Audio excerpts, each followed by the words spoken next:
Shalom saudara, selamat pagi. Bagaimana kabar saudara? Senang sekali dapat menjumpai saudara dalam renungan pagi spiritual life. Pagi hari ini kita akan kembali merenungkan firman Tuhan dalam Keluaran 11 ayat 4-7 dengan judul Pengharapan dalam Allah. Saya akan bacakan bagian firman Tuhan bagi kita semua. Demikian firman Tuhan. Musa berkata, "Beginilah firman Tuhan, pada waktu tengah malam aku akan berjalan di antara orang Mesir. Setiap anak sulung di tanah Mesir akan mati, mulai dari anak sulung Firaun yang duduk di tahtanya, sampai anak sulung budak perempuan yang menghadap batu kilangan, juga setiap anak sulung hewan. Teriakan yang keras akan terdengar di seluruh tanah Mesir seperti yang belum pernah terjadi dan yang tidak akan terjadi lagi. Tetapi terhadap siapapun dari antara orang Israel, seekor anjing pun tidak akan berani menggonggong, baik terhadap manusia maupun binatang, supaya kamu mengetahui bahwa Tuhan membuat perbedaan antara orang Mesir dan orang Israel." Dalam bagian tulah tentang kematian anak sulung yaitu ayat 4-7, kita dapat melihat bahwa Musa sedang menyampaikan peringatan tentang detail tulah yang akan terjadi kepada Firaun. Isi peringatan tersebut adalah Allah Israel akan memberikan hukuman berupa kematian anak sulung, yaitu seluruh anak sulung bangsa Mesir dan juga anak pertama dari ternak-ternak mereka. Peristiwa ini akan menyebabkan kesedihan yang mendalam seperti yang belum pernah terjadi di Mesir. Bangsa Israel yang terjadi di Mesir akan terluput dari semua hukuman tersebut. Saudara, dalam tulah terakhir ini kita melihat kalau Allah menghukum Firaun melalui kematian anak sulungnya. Bukan hanya anaknya, tetapi juga seluruh anak sulung yang lahir di Mesir, baik manusia maupun hewan. Bentuk hukuman ini diberikan untuk memutus harapan seluruh bangsa Mesir terhadap Firaun.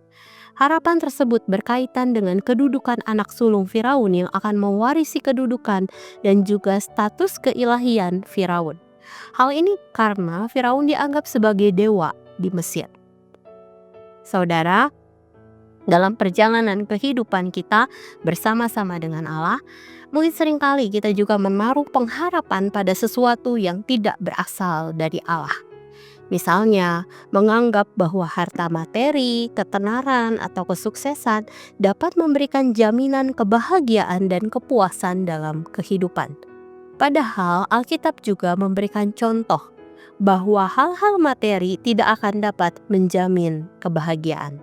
Contoh, Daud yang memiliki kekayaan, kesuksesan, namun akibat dosa keluarganya hancur, seperti kematian anak-anaknya yang dapat kita baca dalam 2 Samuel ayat 11-12, kemudian pembunuhan antar saudara dalam keluarganya, kita lihat dalam 2 Samuel 13, dan lain sebagainya.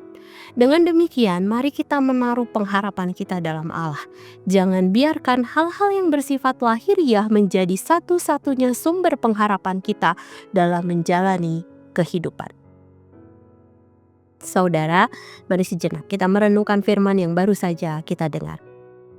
Saudara, sudahkah kita melepaskan hal-hal lahiriah yang menjadi pengharapan palsu dalam kehidupan kita? Mari berdoalah kepada Allah dan memintanya untuk menghancurkan pengharapan palsu dalam kehidupan kita, sehingga pengharapan yang kita miliki hanya berada dalam Allah saja.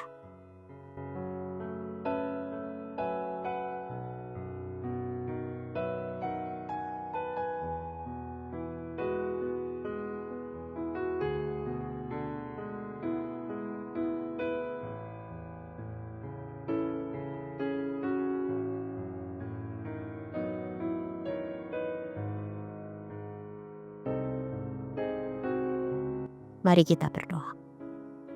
Tuhan, kami sungguh mengucap syukur, kami berterima kasih, kami bersyukur karena kami memiliki pengharapan di dalam Engkau. kami mungkin mengalami masa-masa atau mungkin kami terus-menerus diubahkan Tuhan untuk menjadi semakin serupa dengan Engkau. Di mana mungkin ada kalanya kami memegang hal-hal lahiriah menjadi sumber pengharapan dalam hidup kami. Tapi firman-Mu pagi hari ini mengingatkan kami kembali bahwa pengharapan yang sejati itu hanya didapat di dalam Engkau.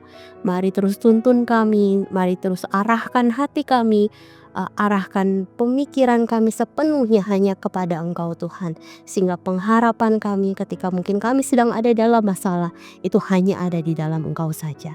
Terima kasih Tuhan, kami mau serahkan firman ini ke dalam tangan-Mu. Biarlah ini terus bekerja di dalam hati kami, menumbuhkan iman kami, menumbuhkan pengharapan kami hanya di dalam Engkau.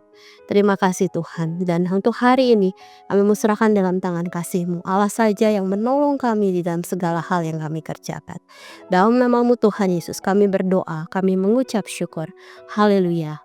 Amin. Selamat pagi saudara, selamat beraktivitas. Tuhan Yesus memberkati.